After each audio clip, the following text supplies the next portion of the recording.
Friends, welcome to my channel. Sorry, एक बहुत बड़ा पॉज था तभी, और मेरी भूल चूक माफ़ कर दो अगर मेरे कुछ जब मैं बोलते वक्त थोड़े बहुत मिस्टेक्स होते हैं तो तो समझ जाओ कि जैसे मैंने एक बार तुम्हारे यहाँ पे याद है मुझे, मैंने कहा था ground, what I mean to say is that तुम्हारी फ्लोरिंग नीट एंड क्लीन है and it is like where you can sleep on the ground. तो वो वाला कुछ कुछ चीज़ों में तुम लोग समझ जाओ कि मैं क्या कहना चाहती हूँ। ठीक है, I just give an example कि मैंने ये कैसे ये।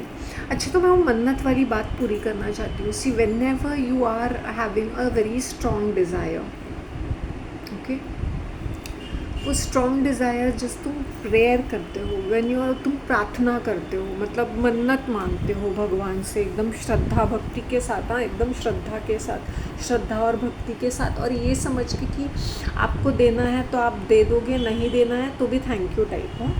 तो वैसे वाला मेरा एक प्रेयर था, मेरा एक मन्नत थी जो मैंने कहा हाईली इम्पॉसिबल थी, ना के बराबर। ओके, और जब वो प्रेयर जैसे जैसे मैंने किया, मुझे वो सारे इंडिकेशंस मिल गए कि my wish is getting fulfilled करके। एक एक ऐसे ऐसे साइंस, एक एक ऐसी ऐसी चीज़ें जो पिछले एक साल से लेके अभी सितंबर, that was when I had asked for that मन्नत, it was October 2023 and this is September 24। सो एक साल, ऑलमोस्ट नेक्स्ट मंथ एक साल हो जाएगा। तो इन एक सालों में मुझे 365 डेज़ में 700 साइंस मिल गए कि मेरी विश फुलफिल होगी, no matter how ever impossible it is. In fact अभी in the month of October में वो विश फुलफिल, एक साल के बाद वो विश फुलफिल होने वाली है। ऐसे वाली इंडिकेशंस, ऐसा मुझे स्ट्रांगली फील हो रहा है, जबकि looks impossible in every way. Okay, एक ऐसे बैठे बैठे मैंने भगवान से मांग लिया कि आपको ऐसा लगता है कि मैं सक्षम हूँ, और आपको ऐसा लगता है कि I deserve it, then may your good graces come on me, your blessings come on me, otherwise it's okay to accept it. तो जैसे जैसे जुलाई आता गया, जैसे मेरा रिश्ता ख़त्म हो गया, ख़त्म हो गया, एंड तभी मैंने गिव अप भी किया उस मन्नत को, उस विश को। ओके, एंड फिर भी मुझे इतने सारे साइंस मिलते थे कि नहीं, what ever you have asked for you will get it. तो मैं ये बोलती थी ऐसे कैसे पॉसिबल है, ऐसे पॉसिबल है क्या? फिर देन आई सेड कि देखा जाएगा यार, one day at a time. मैंने ऐसे कुछ, मैं तो हूँ ही पागल, मैंने कुछ ऐसे भगवान से मांग लिया, नहीं दे रहे, ठीक है, मिल रहा है, नहीं मिल रहा है, वो भी ठीक है। अभी आज के दिन तक भी मुझे वो इंडिकेशंस मिलते हैं कि आई एम क्वाइट, कुछ चीज़ें जो मैंने सोची थी ना, वो ऐसे ही आँखों के सामने आती है, वैसे ही होता है, मतलब इंडिकेशन कि ये होने वाला है, बट उसका कोई रास्ता नहीं है, कोई डायरेक्शन नहीं है, कुछ मीनिंग नहीं है, सीरियसली। सो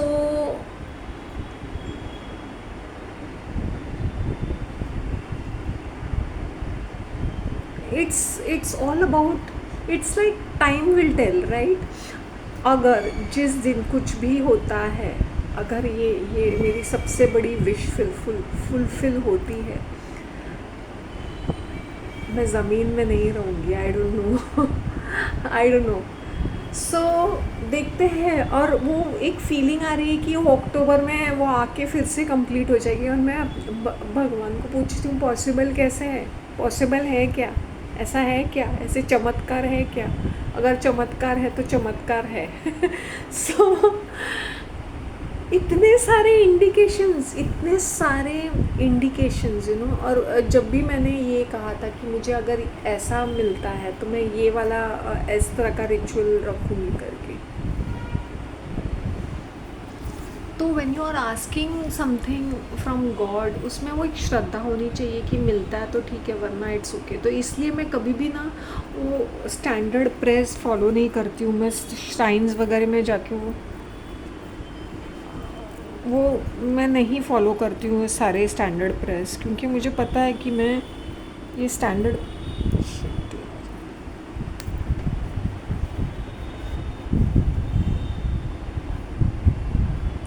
सॉरी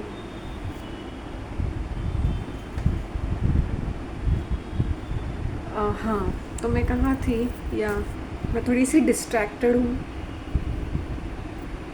तो वही मैं बोल रही थी कि डोंट विशेस के पीछे पागल मत बन जाओ। वो मिल जाते हैं तो ठीक है, अपनी छोटी छोटी ज़रूरतें पूरी होती है ना, पूरी हो जाती है तो और भी अच्छा ही है ना, और क्या है।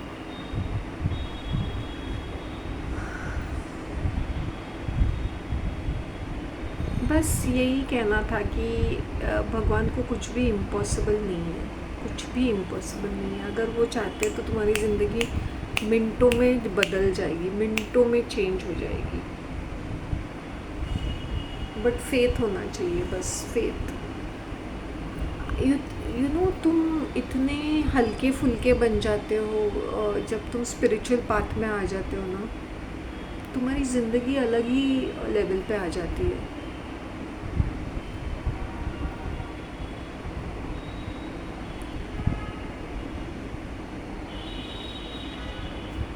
मैंने कभी नहीं सोचा था कि मेरी ज़िंदगी ऐसे होगी करके, कभी नहीं। मुझे हमेशा आउट ऑफ इंडिया भागना था। मुझे भी विदेश का वो बुखार चढ़ा हुआ था। मैंने बोला अवे फ्रॉम एवरीबडी यार, भगवान मुझे दूर कहीं कहीं दूर। बट देखो ना, मुझे अपने देश की धरती का अनाज ही खाना है, तो यहीं पे ही रहना है मुझे। पहले तो मुझे बड़ा क्रेज़ था विदेशी जाना है भाई, विदेशी बस। फॉरेन का चाहे वो कौन सी भी, apart from the Gulf countries, दूसरी कोई भी African countries, Gulf countries and South Asian countries, बाकी कोई कंट्री वेस्टर्न कंट्रीज चलेगा, आई विल गो देयर करके।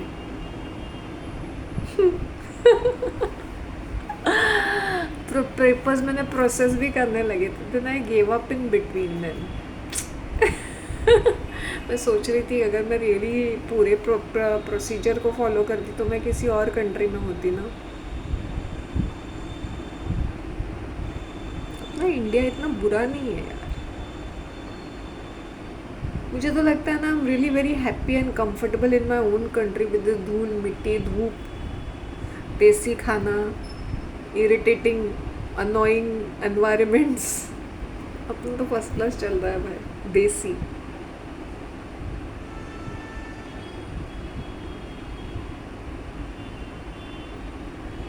आई डोंट नो, अगर मैं कुछ कमेंट्स पढ़ सकती हूँ तो पढ़ लूँगी। सीरियसली आज तो मेरा रियल उपवास चल रहा है, and I am really looking nice, and I am really wondering कैसे। पहले एक ज़माने में इतना खादड़ कैरेक्टर था ना, मुझे कुछ ना कुछ I had to eat, I had to keep eating.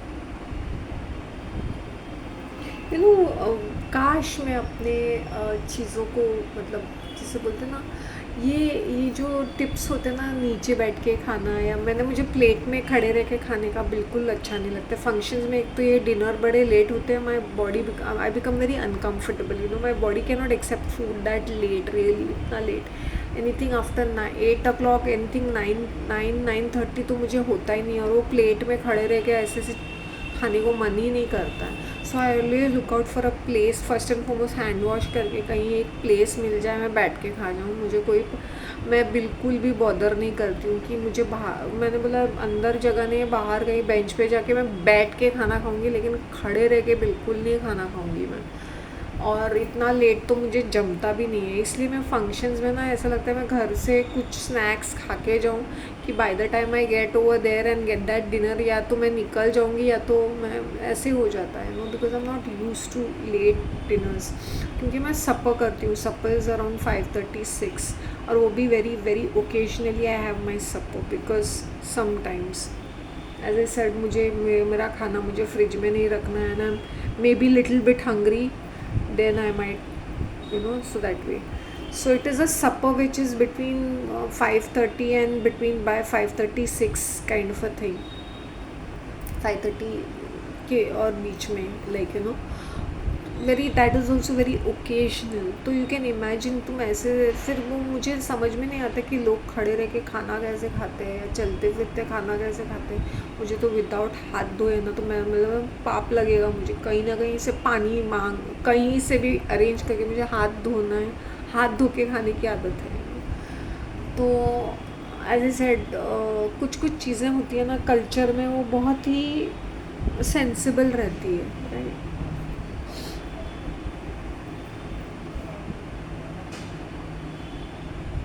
Inaki, how is your migraine? Are you feeling okay? Migraine is mostly when we are feeling very very helpless in certain conditions and situations. It's सच्ची when I एक मुझे महादर्द हुआ था when I had gone through my accident, और तभी मुझे बहुत ज़्यादा माइग्रेन, तो मैं लिटरली वहाँ पे ऐसे लेट जाती थी, और then I take up some certain rubbish jobs, तभी मुझे बहुत सारा माइग्रेन होता था। तो by God's grace, yes, I'm more and more cured. My body ache is gone off. I am getting better and better. Touch wood, touch wood, touch wood. And बस उतना ही कहना है। लोगों को ब्लड प्रेशर क्यों होता है, लोगों को क्यों होता है ये सारी इलनेसेस, डायबिटीज़ या ऐसे। मैंने बोला आजकल हर कोई ये बातें कर रहा है, हार्ट का प्रॉब्लम, कैंसर, थायराइड, बस अपने हेल्थ के इश्यूज़ को लेके ही बातें करेंगे। एक्स एंड पेन्स, घुटनों का दर्द, ये दर्द वो दर्द, पाचन शक्ति नहीं है। मैं सोच रही हूँ क्यों। एक मैं हूँ कि मेरी एपेटाइट ही ख़त्म हो गई है। एक दिन ऐसा होगा ना, I be only water and oxygen पे ज़िंदा रहूँगी मैं। ऐसा भी हो सकता है। I don't know, it is happening naturally. I've come to a stage where it is happening willingly. I have no clue क्या है वो चीज़।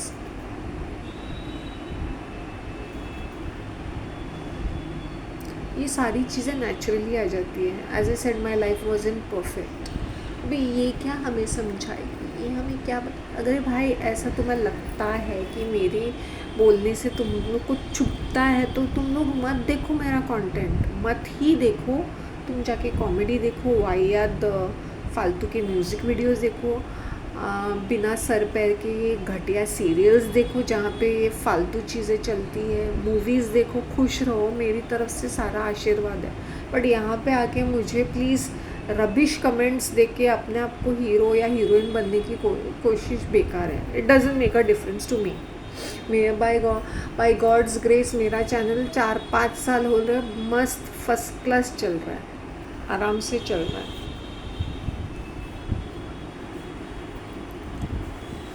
Please let me know on what topics should I talk, and what topic do you want me to speak. इसलिए मैंने बोला your current energies will match your environment. Your current energies will always match your environment. ऐसा कुछ है नहीं कि अभी मैंने जब मुझे पीस चाहिए, पीसफुल चाहिए, तो आई एम मेरे सारे अटेम्प्ट्स वैसे रहेंगे तो मेरे आसपास का माहौल भी पीसफुल है।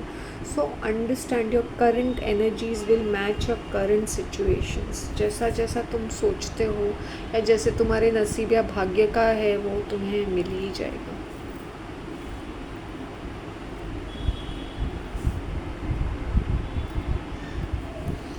कहने के लिए मेरे मेरे मेरे मुँह से काफ़ी सीक्रेट्स निकलते हैं, तो मुझे बहुत सोच समझ के बात करना है। पट पट करके काफ़ी सारी चीज़ें निकलती है।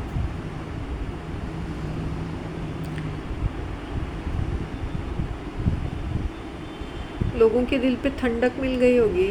गणपति विसर्जन हो गया है, अभी क्या करना क्या है, सब कुछ मन्नतें मांग के हो चुकी है, अभी क्या है। लोग बड़े प्राउड फील करते थे, दे आर फ्रॉम द सनातन धर्म, मतलब हिंदू धर्म।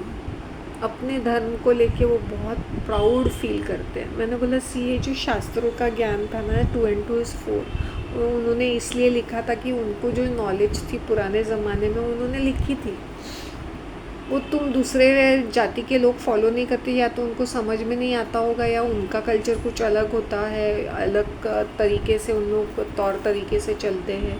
But 2 and 2 is always 4। As I said, तुम शहर में रहकर तुम 2 नंबर के धंधे करते हो और फिर तुम चीट करते हो, तुम हरामी कैरेक्टर हो, फिर तुम कैसे सनातन धर्म को तुम टोटली, अगर पूजा पाठ और ये सब रिचुअल्स ही नहीं है, वो तुम्हारे कर्म भी अच्छे तो होने चाहिए। मैं सारे प्राणी पक्षियों को खिला रहा हूँ ताकि मुझे बरकत मिले, ये क्या मीनिंग बन गया? या मैं ऐसे ही करता हूँ, वैसे ही करता हूँ, तुम ये सारी चीज़ें करते हो, बट यार तुम फुल ऑफ हेट्रेड हो, तुम रिवेंजफुल हो, तुम अनकोऑपरेटिव हो, तुम्हारे दिल में थोड़ी सी भी दया माया नहीं है, फिर ये क्या मीनिंग बनता है ये सारी चीज़ों का? मुझे ना, when I see women shabbily dressed, अभी मैन का तो मैं बोल ही दूँगी, but when I see females who are shabbily dressed और who don't take care of themselves, और वो कैसे भी कपड़े पहनते हैं, या तो एकदम टाइट, या तो ढीले ढाले, या तो इनअप्रोप्रिएट क्लोथ्स, फंक्शन कहीं जाना है, कैसे उनको मैनेज करते हैं, ये सारी चीज़ें जब मैं देखती हूँ ना, तो मुझे बहुत बैड फील होता है कि हमारी अपब्रिंगिंग में ये एक अपब्रिंगिंग या एजुकेशन में एक चीज़ ये भी होना चाहिए, अपीयरेंसेस और taking care of your selves, कि तुम कितने नीट एंड क्लीन हो, तुम किस तरह से अपने आप को हेल्थीली मेंटेन करते हो ना, ये भी एक होना चाहिए। लाइफ स्किल्स के ऊपर भी ध्यान देना चाहिए ना। Shabbily women are dressed up and feeling so bad to see them, फिर वो खुद पे कोई काम नहीं करते होंगे, या तो आलसी होंगे, या तो उनको अपने खुद के ऊपर कोई मतलब प्यार नहीं होता होगा, I think so. Just because you are in 30s 40s, और 40s के बाद की लेडीज़ है 50s एंड 60s, उनको लगता है ज़िंदगी ख़त्म हो गई। ऐसा कुछ नहीं है, you can be gorgeous at whatever age. I always tell 18 till I die, 18 till I die, seriously.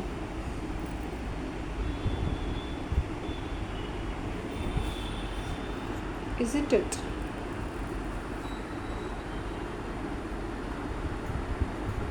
चलो मैं अभी वाइंड अप कर लेती हूँ, and see you soon, bye.